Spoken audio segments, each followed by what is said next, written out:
Hello dear students, कैसे हैं आप लोग। आई होप आप लोग बहुत ही अच्छे होंगे।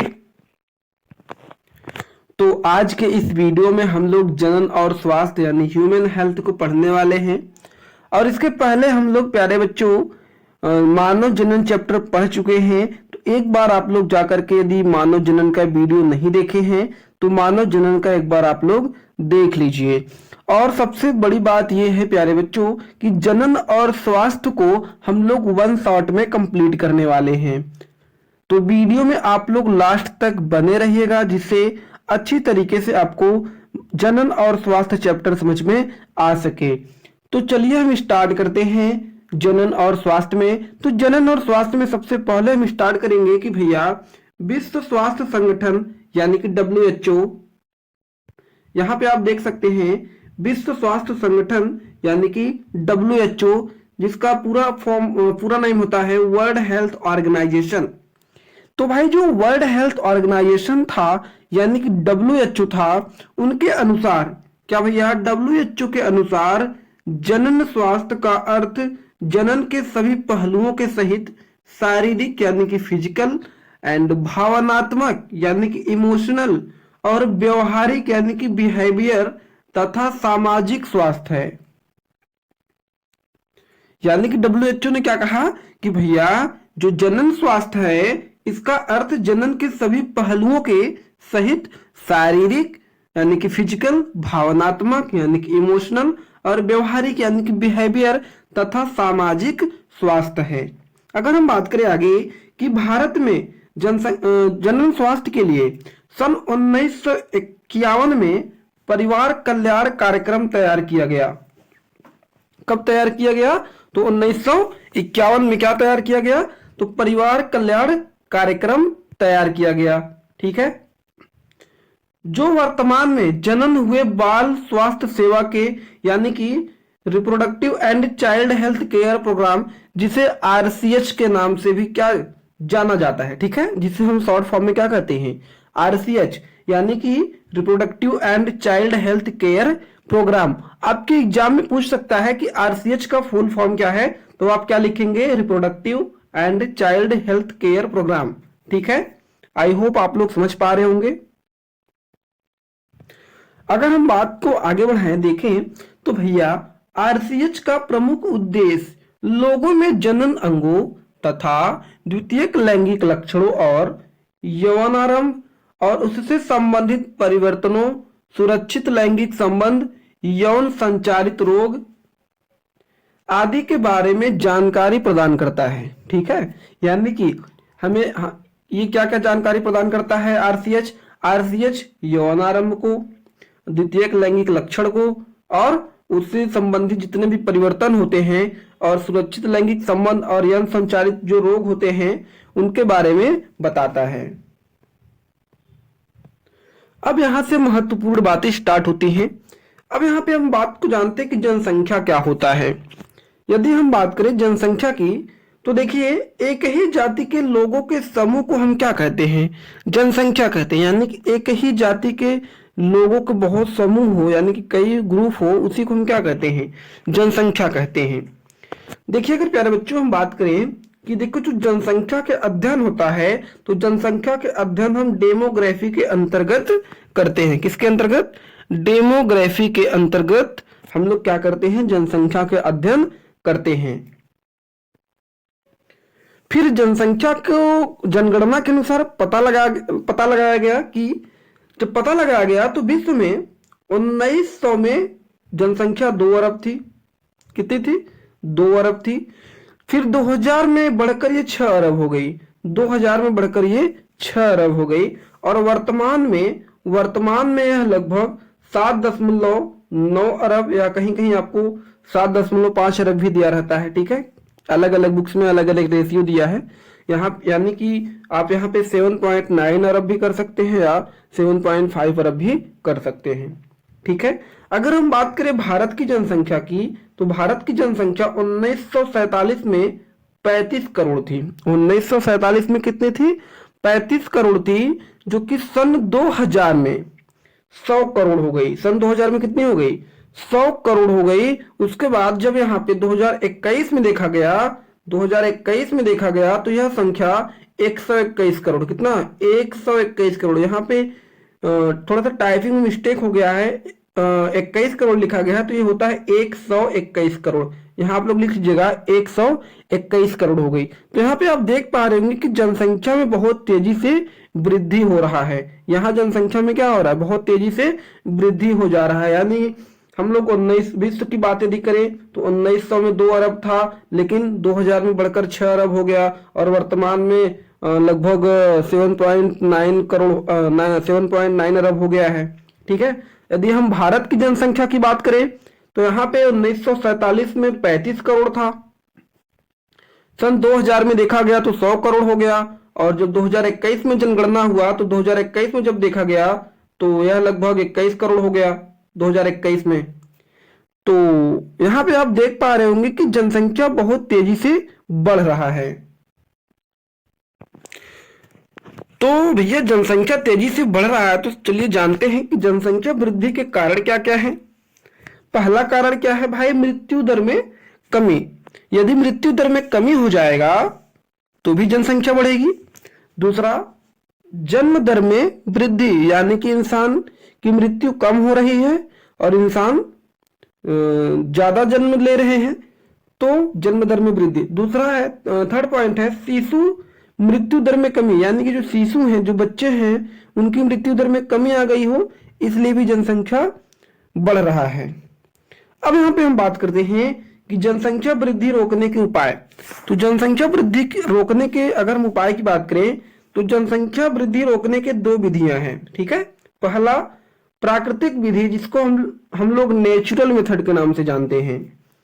पहला है प्राकृतिक विधि, जिसे हम नेचुरल मेथड के नाम से जानते हैं, और दूसरा है कृत्रिम विधि, जिसको हम आर्टिफिशियल मेथड के नाम से जानते हैं। किसके नाम से जानते हैं, आर्टिफिशियल मेथड। और पहला हो गया प्राकृतिक विधि यानी कि नेचुरल मेथड। तो हम लोग नेचुरल मेथड को भी देखेंगे, उसके बाद आर्टिफिशियल मेथड को भी देखेंगे। अगर हम बात करें सबसे पहले प्राकृतिक विधि की, यदि हम प्राकृतिक विधि की बात करें तो सबसे पहले इसमें हमको पढ़ना है आवधिक संयम, जिसको हम लोग पीरियोडिक अडिस्टेंस कहते हैं। दूसरा पढ़ना है वाह्य स्खलन, जिसको हम लोग विड्रा कहते हैं। तीसरा है हमारे यहाँ स्तनपान अनार्तव। और कृत्रिम विधि में हमको क्या क्या पढ़ना है, अंतर्गर्भाशय युक्ति यानी आईयूडी, जिसको हम लोग इंट्रा यूटेराइन डिवाइस कहते हैं। सेकंड पढ़ना है गर्भ निरोधक गोलियां, और थर्ड पढ़ना है बधियाकरण। ठीक है, आई होप आप समझ पा रहे होंगे। तो अब हम लोग एक एक करके स्टार्ट करेंगे। सबसे पहले पढ़ेंगे आवधिक संयम, उसके बाद पढ़ेंगे वाह्य स्खलन, और उसके बाद पढ़ेंगे स्तनपान अनार्तव।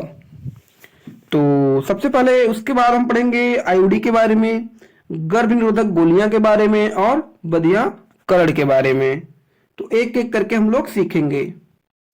तो यदि आप लोग स्क्रीनशॉट लेना चाहते हैं तो स्क्रीनशॉट ले सकते हैं। तो चलिए अब हम लोग प्राकृतिक विधि की सबसे फर्स्ट स्टेप को पढ़ने जा रहे हैं, जिसमें है आवधिक संयम, जिसे हम पीरियोडिक अडिस्टेंस कहते हैं।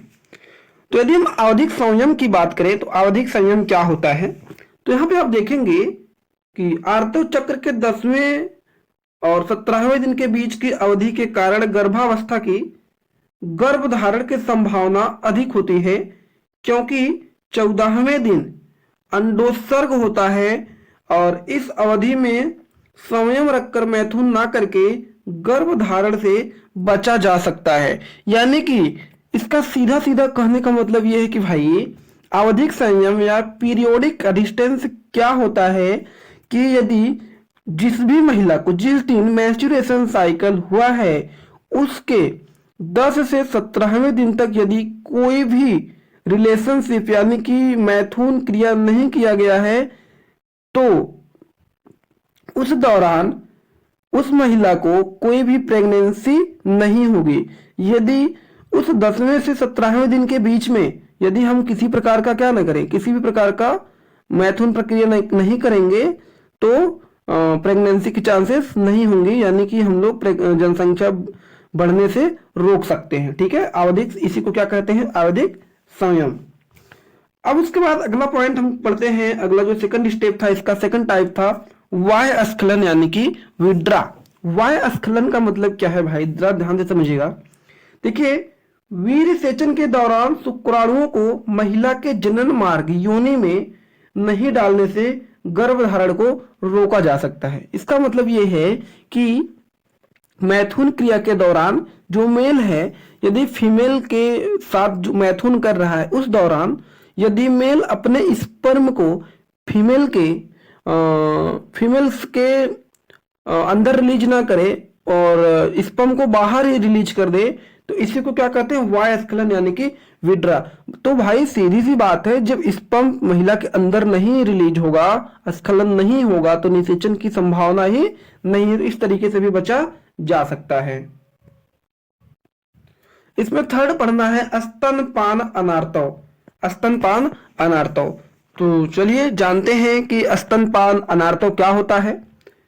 तो महिलाएं जब तक अपने बच्चे को दूध पिलाती हैं, यानी कि 4 से 6 महीनों तक, उसके अंदर GnRH यानी कि गोनाडोट्रोपिन रिलीजिंग हार्मोन्स की मात्रा कम होने के कारण FSH हार्मोन्स की मात्रा कम होगी, और जिसके कारण पीरियड्स बंद हो जाते हैं, जिससे अंडाणु नहीं बनेंगे, तो निषेचन नहीं होगा। यहाँ पे सीधी सीधी बात ये भाई कि कोई महिला है, मान लीजिए कोई महिला है, और इस महिला को, यह महिला अपने बच्चे को जब तक दूध पिलाएगी यानी कि मिल्क फीड कराएगी, तब तक इसमें क्या होगा, यहाँ पे आप देख पा रहे होंगे कि GnRH हार्मोन्स यानी पीयूष ग्रंथि से GnRH हार्मोन्स जो होता है इसकी मात्रा कम हो जाएगी, और जब गोनाडोट्रोपिन रिलीजिंग हार्मोन्स यानी कि GnRH कम होगा, तो सीधी सी बात है FSH और LH की भी मात्रा क्या होगी, घटेगी, जिससे अंडोत्सर्ग नहीं होगा और कोई भी मैच्योरेशन साइकिल नहीं होगी। तो चलिए एक बार हम लोग फिर से इसको जान लेते हैं। देखेंगे कि जैसे ही यहाँ पे स्तनपान अनार्तव क्या है कि प्रसव के बाद 6 महीने तक, यानी कि जिस दिन भ्रूण बाहर आया, प्रसव हुआ, उसके 6 महीने तक क्या होगा, महिला अपने बच्चे को मिल्क फीड कराएगी। उस दौरान क्या होगा, देखिए, तो मिल्क कौन स्रावित करता है, तो भाई प्रोलैक्टिन हार्मोन्स, ठीक है, कौन स्रावित करता है, प्रोलैक्टिन हार्मोन्स। तो यह जो प्रोलैक्टिन है यह सूचना पहुंचाएगा हाइपोथैलेमस को, ठीक है, और हाइपोथैलेमस क्या करेगा, ये GnRH जो है गोनाडोट्रोपिन रिलीजिंग हार्मोन्स, ये कम हो जाएंगे, और ये अब ये कम होने के कारण ये जो पीयूष ग्रंथि है FSH और LH को भी क्या कर देगा, कम कर देगा। जब FSH और LH की मात्रा कम हो जाएगी, तो यहाँ पे मैच्योरेशन साइकिल की प्रक्रिया नहीं होगी और किसी भी प्रकार के अंडाणु का निर्माण नहीं होगा। जब यहाँ पे किसी प्रकार के अंडाणु का निर्माण नहीं होगा, तो कोई भी मासिक चक्र नहीं चलेगा। तो इसको हम लोग क्या बोलते हैं, स्तनपान अनार्तव। तो हमने प्राकृतिक विधि में देख लिया आवधिक संयम, वाय स्खलन और स्तनपान अनार्तव। अब हम लोग स्टार्ट करेंगे कृत्रिम विधि यानी कि आर्टिफिशियल मेथड की बात। आर्टिफिशियल मेथड में जब जाएंगे, तो आर्टिफिशियल मेथड में हमको पढ़ना है अंतःगर्भाशय युक्ति, गर्भ निरोधक गोलियां और बधियाकरण। तो सबसे पहले हम स्टार्ट करेंगे अंतर्गर्भाशय युक्ति यानी कि IUD, जिसको इंट्रायूटेराइन डिवाइस के नाम से जाना जाता है। तो चलिए देखते हैं अंतःगर्भाशय युक्तियां या इंट्रायूटेराइन डिवाइस क्या है भाई। तो हमारे यहाँ 3 प्रकार की IUD के बारे में जानना है। सबसे पहला औषध रहित IUD, जिसको हम लोग नॉन मीडिएटेड IUD कहते हैं। दूसरा तांबा मोचक IUD, जिसे हम कॉपर रिलीजिंग IUD कहते हैं। एक होता है हार्मोन मोचक IUD यानी कि हार्मोन रिलीजिंग IUD। देखो भाई, IUD का पूरा नाम होता है इंट्रायूटेराइन डिवाइस। आप कह सकते हैं कि औषध रहित IUD यानी कि नॉन मीडिएटेड इंट्रायूटेराइन डिवाइस। यहाँ पे कॉपर रिलीजिंग इंट्रायूटेराइन डिवाइस, यहाँ पे हार्मोन रिलीजिंग इंट्रायूटेराइन डिवाइस। आई होप आप समझ पा रहे होंगे कि औषध रहित IUD क्या है, तांबा मोचक IUD क्या है और हार्मोन मोचक IUD क्या है। तो हम लोग एक एक करके पढ़ेंगे। सबसे पहले पढ़ेंगे औषध रहित IUD। तो यदि हम औषध रहित IUD के बारे में बात करें, तो हम कह सकते हैं कि इस प्रकार की युक्ति में प्लास्टिक से बने डिवाइस को गर्भाशय में स्थापित किया जाता है। जो गर्भाशय के अंतः स्तर में परिवर्तन करके शुक्राणु को अंडाणु तक जाने से रोकते हैं।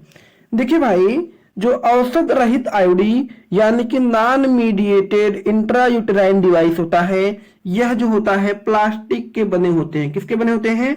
प्लास्टिक के बने होते हैं, जिसे गर्भाशय में स्थापित किया जाता है।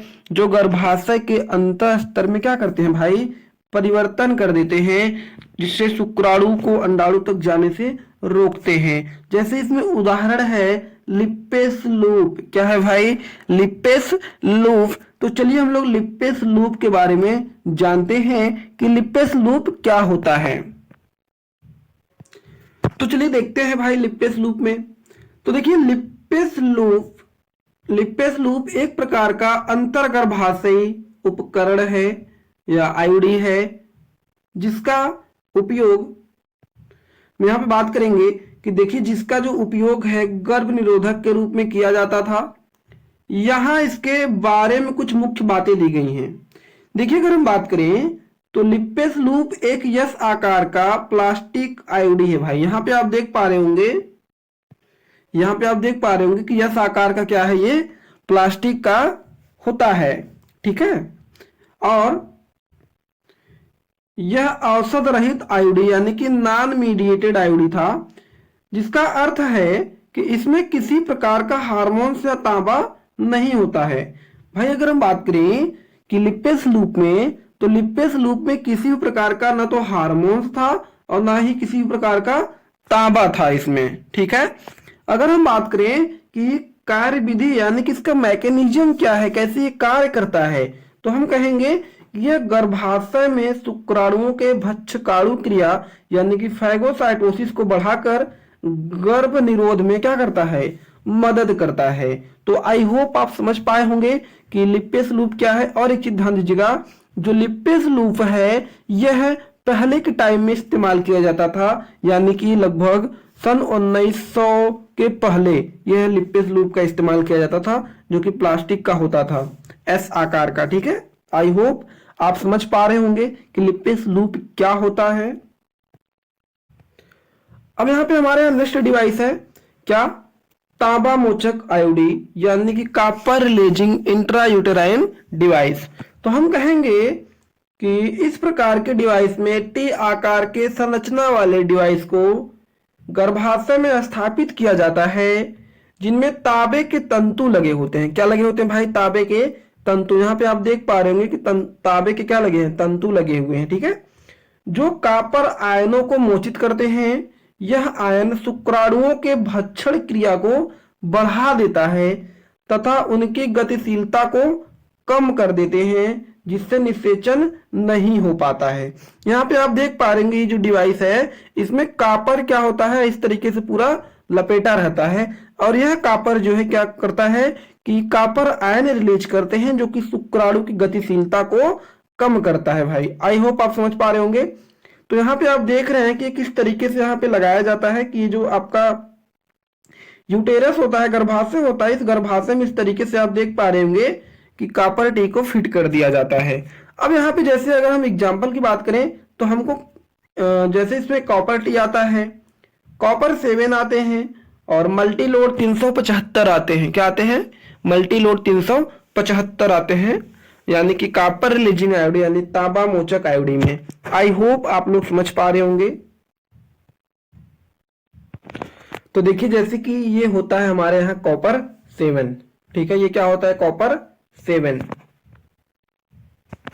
और यहाँ पे आप देख सकते हैं कि इस तरीके से ये गर्भाशय में फिट कर दिया जाता है, जिससे यहाँ से जो स्पर्म होते हैं, जो भी स्पर्म होंगे यहाँ एग के पास नहीं पहुंच पाते, तो इस तरीके से यहाँ पे इसको लगा दिया जाता है कॉपर टी को। तो अब हमारे यहाँ बचा है हार्मोन्स मोचक आयोडी यानी कि हार्मोन रिलीजिंग इंट्रायूटेराइन डिवाइस।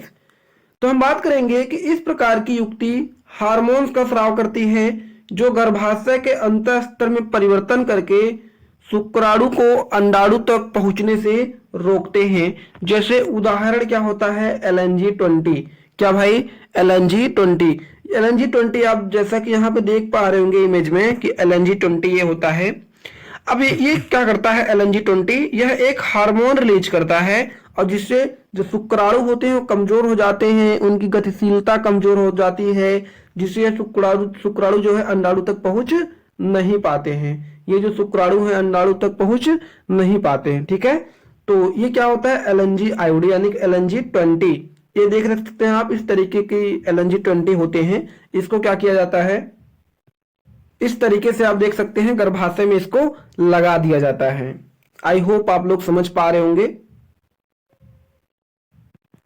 और यहाँ पे आप जो ये डिवाइस देख पा रहे हैं, इस डिवाइस का नाम है मल्टीलोड 375। ये जो होता है देखिए यहाँ पे कॉपर यहाँ पे लिपटा हुआ है और ये टी शेप का बना हुआ है, तो इसका नाम क्या होता है, ये कॉपर डी का ही एक एग्जाम्पल है ना, ये टाइप है जिसको हम लोग क्या करते हैं मल्टीलोड 375। तो ये इस तरीके से होता है, ये भी क्या करता है कॉपर आयन रिलीज करता है। तो हमने यहाँ पे अंतर्गर्भाशय युक्तियां यानी कि आईओडी को पढ़ लिया। अब हम लोग बात करेंगे गर्भ निरोधक गोलियों के बारे में। तो गर्भ निरोधक गोलियों को हम लोग इंग्लिश में कहते हैं कंट्रासेप्टिव पिल्स। ठीक है, अगर हम बात करें तो ये प्रोजेस्टेरॉन तथा एस्ट्रोजन हार्मोन्स के संयोजन वाली होती हैं जो गर्भाशय में परिवर्तन कर देती हैं। यह गोलियां गर्भाशय ग्रीवा द्वारा स्रावित श्लेष्म यानी म्यूकस की गुणवत्ता को बदल देती है और गर्भाशय के अंतर को आरोपण के लिए अनुपयुक्त बनाती है, अंडोत्सर्ग में परिवर्तन करती है। वर्तमान में विभिन्न प्रकार के कॉन्ट्रासेप्टिव पिल्स प्रचलित हैं जैसे माला डी और सहेली। यदि हम माला डी की बात करें तो यह आर्तव चक्र के शुरुआत के पहले दिन से 22 दिन तक ली जाती है। कब ली जाती है भाई, तो यह आर्तव चक्र के शुरुआत के पहले दिन से 22 दिन तक ली जाती है। उसके बाद है यहाँ पे सहेली। सहेली क्या है भैया, देखिए यह हफ्ते में एक बार ली जाने वाली गोली है। इसका निर्माण केंद्रीय औषधि अनुसंधान संस्थान CDRI लखनऊ द्वारा किया गया था। कौन सा, सहेली मेडिसिन का। कहाँ पे, केंद्रीय औषधि अनुसंधान, कहाँ पे, CDRI लखनऊ। ठीक है, तो अब हम लोग नेक्स्ट टॉपिक की बात करेंगे सगर्भता का चिकित्सीय समापन, जिसको हम लोग मेडिकल टर्मिनेशन ऑफ प्रेगनेंसी कहते हैं। यहाँ पे आपको एग्जाम में इसका फुल फॉर्म पूछता है, आपको शॉर्ट फॉर्म दे देगा MTP। क्या दे देगा, MTP, और पूछेगा MTP का फुल फॉर्म क्या है या पूरा नाम क्या है, तो आप क्या कहेंगे, मेडिकल टर्मिनेशन ऑफ प्रेगनेंसी, सगर्भता का चिकित्सीय समापन। यदि हम बात करें सगर्भता का चिकित्सीय समापन या मेडिकल टर्मिनेशन ऑफ प्रेगनेंसी की बात, तो भारत में medical termination of pregnancy act 1971 में लागू हुआ। कब लागू हुआ भाई, तो 1971 में लागू हुआ। तो बात करेंगे कि स्वेच्छा से गर्भ के समापन या वॉलंटरी टर्मिनेशन की प्रक्रिया को प्रेरित गर्भपात या सगर्भता का चिकित्सीय समापन या इंड्यूस एबॉर्शन और मेडिकल टर्मिनेशन ऑफ प्रेगनेंसी कहते हैं। यानी कि हम क्या बात कर सकते हैं कि देखिए ये MTP होता क्या है, जब असुरक्षित यौन संबंधों के कारण गर्भ निरोधक उपाय असफल हो जाते हैं तो गर्भ धारण हो जाता है, तो उस समय MTP करवाया जाता है। ठीक है, कभी कभी सगर्भता बने रहने की स्थिति में मां अथवा भ्रूण को हानि हो सकती है तो MTP किया जाता है। यदि भ्रूण अत्यधिक रोगी या अपूर्ण होता है तो इस स्थिति में भी MTP किया जाता है। आई होप आप समझ पा रहे होंगे। यानी कि सीधा सीधा मतलब ये है कि MTP का मतलब ये है कि यदि मान लेते हैं कि अनचाहा गर्भ या कोई महिला प्रेग्नेंट है और यदि वह अपने बच्चे को नहीं रखना चाहती है तो MTP प्रक्रिया के द्वारा सुरक्षित उस भ्रूण को बाहर निकाल लिया जाता है।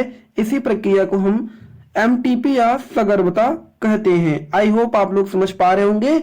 और ये जो MTP है, MTP भारत में 1971 में लागू हुआ है। तो चलिए हम लोग MTP की कुछ और बातें कर लेते हैं। तो देखेंगे किसी दुर्घटना से जैसे बलात्कार के कारण यदि गर्भ ठहर जाता है तो इसे MTP द्वारा हटाया जाता है। देखिए जब सप्ताह की पहली तिमाही या ट्राइमेस्टर होती है तो गर्भ को नष्ट करके इन्हें योनि यानी विजाइना के द्वारा बाहर निकाल दिया जाता है।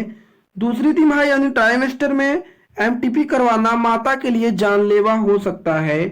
एमटीपी का उपयोग कन्या भ्रूण हत्या यानी फीमेल फर्टिसाइड किया जाता है, जो एक अपराध है।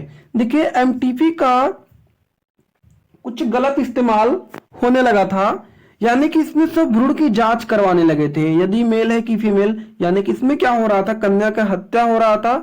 इसलिए यदि आप कहीं भी हॉस्पिटल में जाते हैं तो वहां पे लिखा रहता है कि भ्रूण की हत्या या भ्रूण जांच कराना अपराध है। ठीक है, तो चलिए बात को आगे बढ़ाते हैं कि रिप्रोडक्टिव हेल्थ इन हिंदी या जनन स्वास्थ्य यौन संचारित रोग या सेक्सुअली ट्रांसमिटेड डिजीज या एमनियोसेंटेसिस या एमटीपी इनफर्टिलिटी, ये सब क्या आते हैं, एमटीपी के लगभग अंतर्गत आते हैं। एक प्रक्रिया होती है एमनियोसेंटेसिस, तो अभी हम बातें करेंगे कि एमनियोसेंटेसिस क्या होता है। तो आई होप आप लोग को समझ में आया एमटीपी क्या होता है या मेडिकल टर्मिनेशन ऑफ प्रेगनेंसी क्या होता है। अब हम लोग प्यारे बच्चों कुछ यौन संचारित रोग के बारे में जानेंगे, यानी कि सेक्सुअली ट्रांसमिटेड डिजीज के बारे में। तो हम बात करते हैं असुरक्षित यौन संबंधों के कारण फैलने वाले रोग यौन संचारित रोग कहलाते हैं। इन्हें गुप्त रोग या वेनेरियल डिजीज या रतीज रोग या जनन मार्ग संक्रमण या रिप्रोडक्टिव ट्रैक इन्फेक्शन आदि नामों से भी जानते हैं। तो सबसे पहले हम लोग इसमें फर्स्ट रोग के बारे में पढ़ेंगे। जो फर्स्ट रोग है इसमें क्या है, गोनोरिया। गोनोरिया के बारे में हम लोग देखेंगे कि गोनोरिया क्या होता है। यदि हम गोनोरिया की बातें कर लें तो देखेंगे जो गोनोरिया होता है बैक्टीरिया जनित रोग है। इसमें जो रोग जनक होता है कौन होता है, निस्सेरिया गोनोरिया। इसमें जो रोग जनक होता है, जो बैक्टीरिया होता है, निस्सेरिया गोनोरिया होता है। संचरण यानी फैलता कैसे है, तो भाई असुरक्षित यौन संबंध यानी कि अनप्रोटेक्टेड सेक्स से ये फैलता है।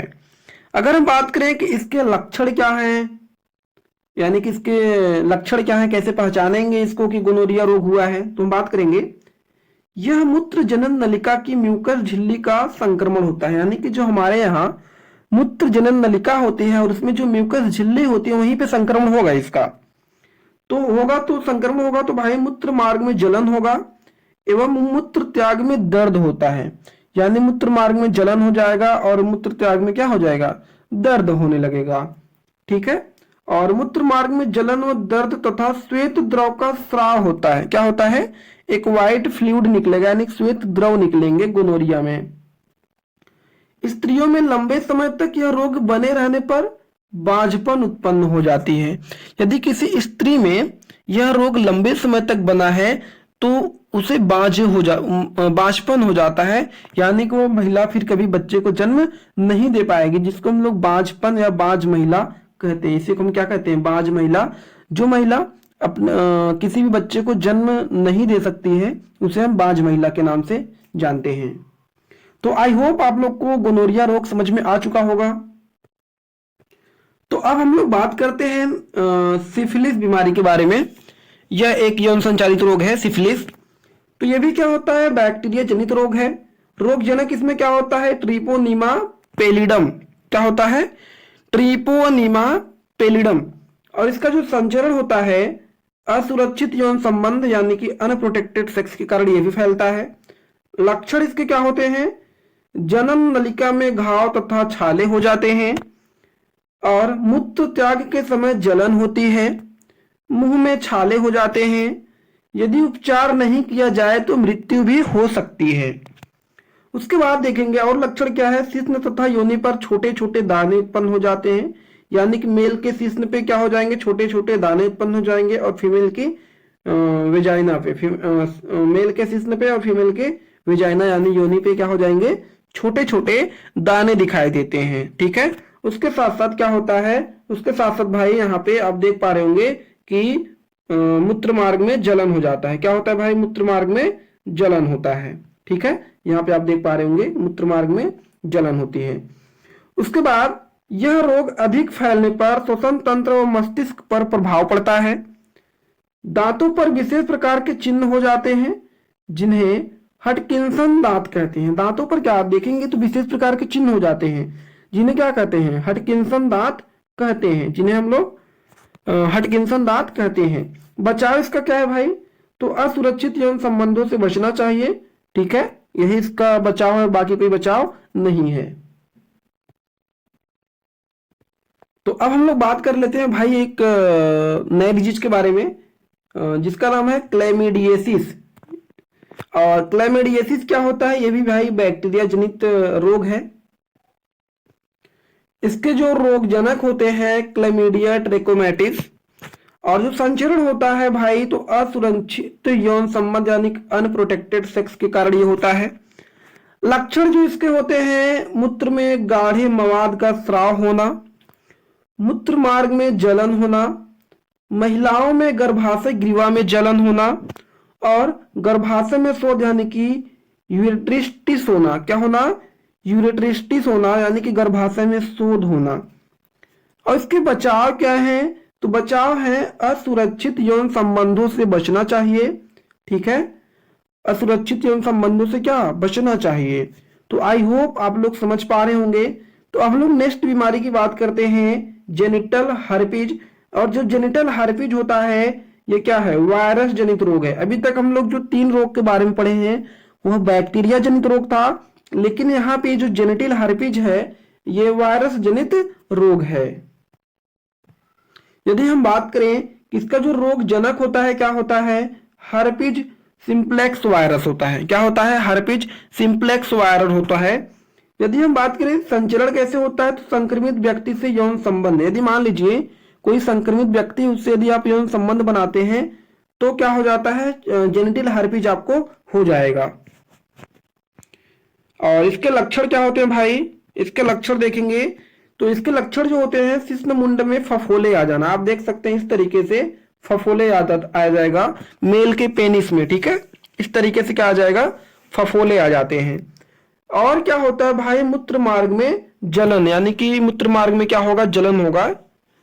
मूत्र करते टाइम, मूत्र त्याग करते समय क्या होगा, मूत्र मार्ग में जलन होगा। उसके बाद देखेंगे कि बगलों की लसिका ग्रंथि में सूजन, ये जो लसिका ग्रंथि होती है वहां पे क्या हो जाएगा, सूजन हो जाएगा। तो आई होप आप समझ पा रहे होंगे कि जेनिटल हर्पीज में क्या क्या लक्षण होते हैं, शिश्न मुंड पर फफोले आ जाना, मूत्र मार्ग में जलन होना और बगलों की लसिका ग्रंथि में सूजन आना। इसका भी बचाव क्या होगा भाई, इसका बचाव क्या होता है, असुरक्षित यौन संबंधों से बचना चाहिए। किससे, असुरक्षित यौन संबंधों से बचना चाहिए।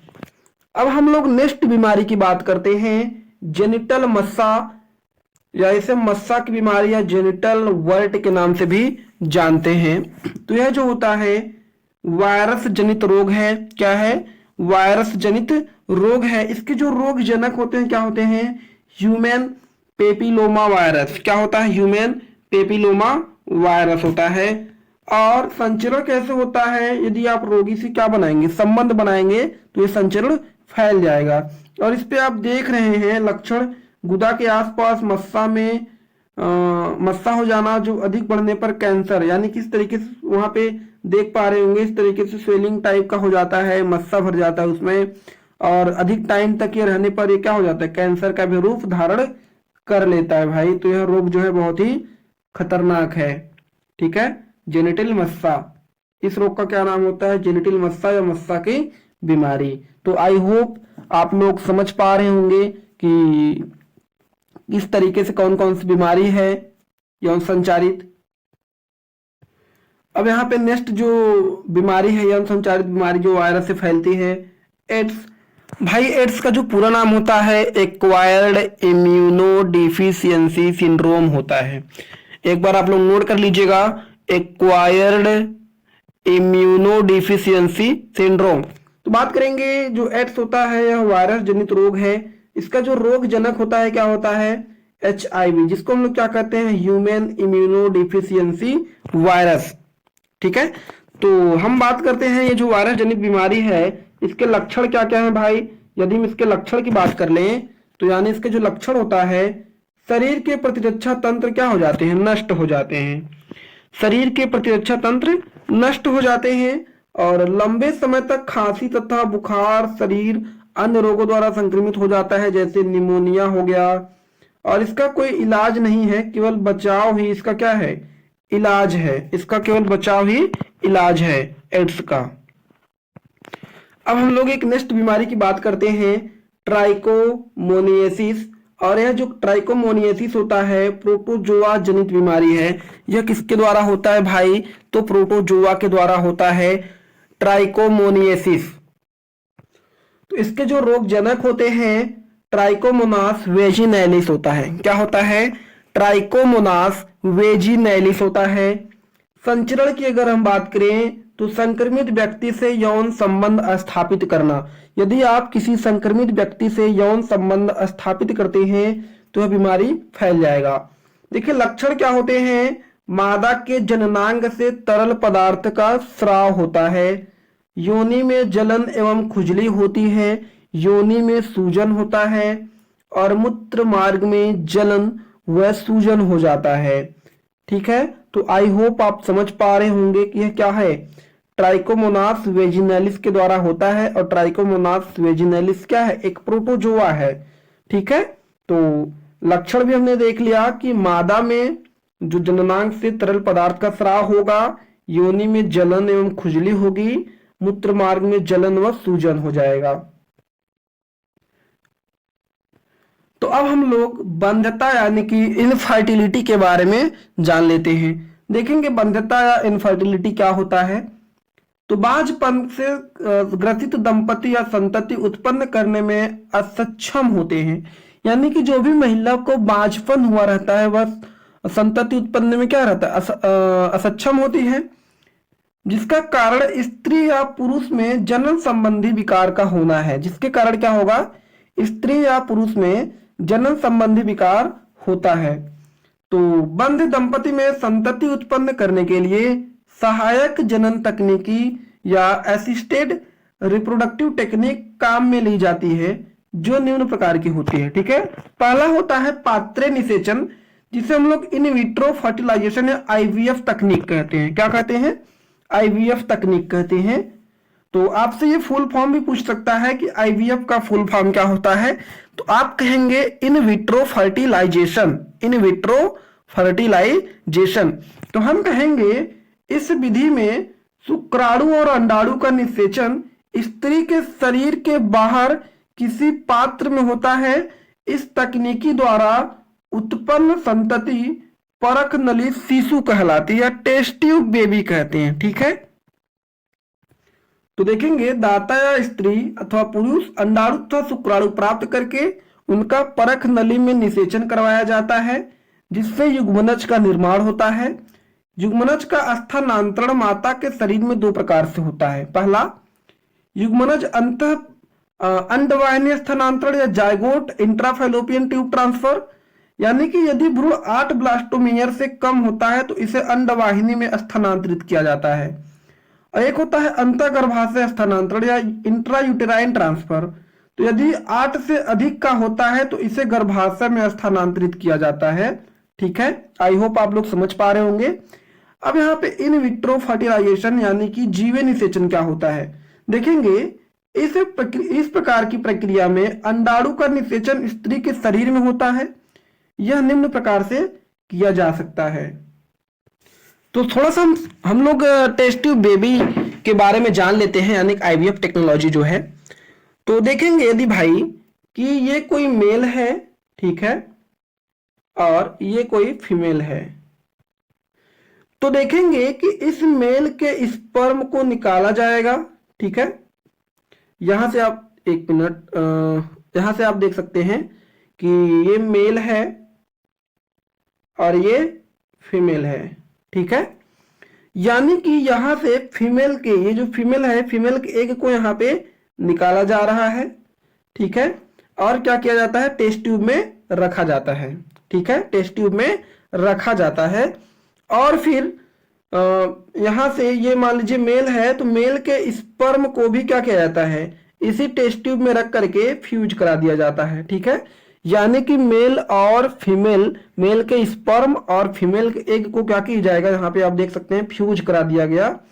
फ्यूज कराने के बाद यहाँ पे क्या बनेगा भाई, युग्मक बनेंगे। क्या बनेंगे, युग्मक बनेंगे, जिसे हम लोग क्या कहते हैं, जाइगोट कहते हैं। ठीक है, ये जो युग्मक बना, इस युग्मक को एकदम ध्यान से समझिएगा, इस युग्मक को, ये युग्मक क्या करेगा भाई, विदलन करेगा, जैसा कि हम लोग इसके पहले वाले वीडियो में देख चुके हैं, विदलन करेगा।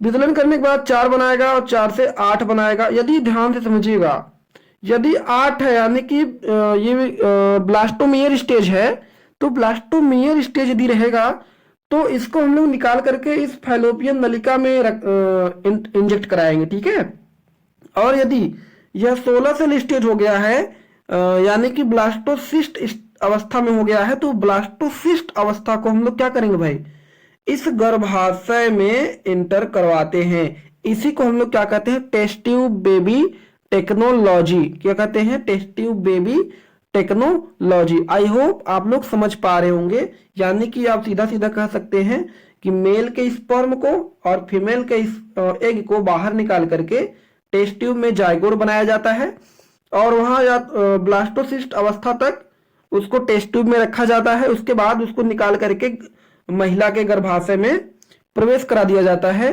तो इसको हम लोग क्या कहते हैं, टेस्ट ट्यूब बेबी टेक्नोलॉजी।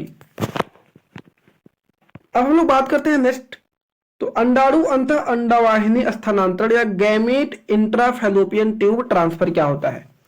यदि हम बात करें गैमेट इंट्राफैलोपियन ट्यूब ट्रांसफर, तो हम बात करेंगे यदि किसी स्त्री में अंडाणु का निर्माण नहीं होता तो किसी दाता से अंडाणु प्राप्त करके उसे इस तरीके से फैलोपियन ट्यूब में स्थानांतरित कर दिया जाता है। आप देख पा रहे होंगे, तो इसे हम क्या कहते हैं, अंडाणु अंतः अंडवाहिनी स्थानांतरण या गैमेट इंट्राफैलोपियन ट्यूब ट्रांसफर कह सकते हैं। ठीक है, मान लीजिए कोई महिला है और इस महिला में अंडाणु नहीं बन रहे हैं, तो किसी दूसरे महिला का अंडाणु लेकर के इसके फैलोपियन ट्यूब में डाल दिया जाता है, जिससे क्या हो जाए, निषेचन की प्रक्रिया हो जाए।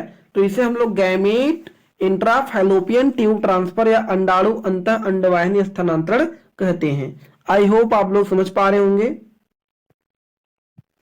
अब हम बात करते हैं अंतः गर्भाशय स्थानांतरण या इंट्रायूटेराइन ट्रांसफर क्या होता है। हम कहेंगे यदि किसी पुरुष में शुक्राणु का निर्माण नहीं होता या शुक्राणु की संख्या बहुत कम होती है, तो दाता से शुक्राणु प्राप्त करके उसे कृत्रिम रूप से स्त्री के गर्भाशय में प्रवेश कराया जाता है। तो इसे हम अंतः गर्भाशय स्थानांतरण या इंट्रायूटेराइन ट्रांसफर कहते हैं। जैसा कि आप लोग यहाँ इमेज में देख सकते हैं, मतलब किसी दूसरे का स्पर्म को निकाला जाएगा और ये क्या कर दिया जाएगा, इस तरीके से फीमेल्स के अंदर इंटर करा दिया जाएगा। ठीक है, तो इसी प्रक्रिया को हम लोग क्या कहते हैं, इंट्रायूटेराइन ट्रांसफर या अंतर्गर्भाशय स्थानांतरण। तो आई होप प्यारे बच्चों आप लोग को समझ में आ गया होगा। यदि आप लोग पूरा वीडियो लास्ट तक देखेंगे तो मुझे उम्मीद है कि आप लोग को जनन और स्वास्थ्य यानी ह्यूमन हेल्थ चैप्टर बहुत अच्छी तरीके से तैयार हो जाएगा, जो कि एग्जाम के लिए बहुत ही महत्वपूर्ण है। और